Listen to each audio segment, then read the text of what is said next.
आइए सुनते हैं जया एकादशी व्रत कथा।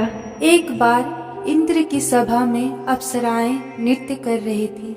सभा में प्रसिद्ध गंधर्व पुष्पवान, उसकी लड़की पुष्पवती तथा चित्रसेन की स्त्री मालिनी और उसका पुत्र माल्यवान भी थे।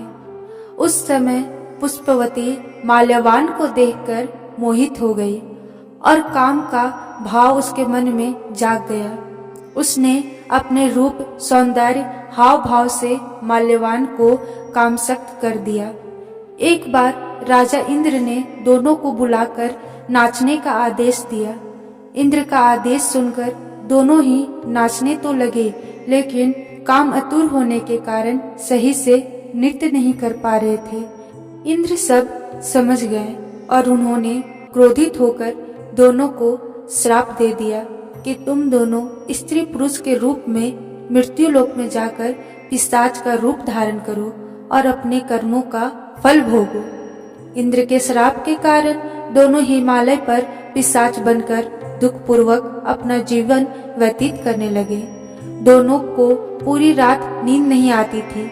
एक दिन पिशाच ने अपनी स्त्री से कहा, ना मालूम हमने पूर्व जन्म में ऐसे कौन से पाप किए हैं जिससे हमें इतनी कष्टदायी पिशाच योनि प्राप्त हुई है। तभी एक दिन देव योग से माघ मास के शुक्ल पक्ष की जया नाम की एकादशी आई। दोनों ने पूरे विधि विधान से जया एकादशी का व्रत रखा और पूरी रात भगवान नारायण का स्मरण करते हुए रात बिता दी।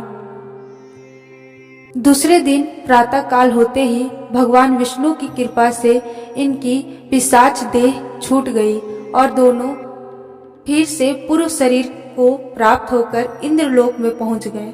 वहां जाकर दोनों ने इंद्र को प्रणाम किया तो इंद्र भी इन्हें पूर्व रूप में देखकर हैरान हो गए और पूछा कि तुमने अपनी पिशाच देह से किस प्रकार छुटकारा पाया। तब दोनों ने उन्हें पूरा वृत्तांत सुनाया। जो मनुष्य भक्ति पूर्वक जया एकादशी व्रत करते हैं वे अवश्य ही सहस्त्र वर्ष तक स्वर्ग में निवास करते हैं।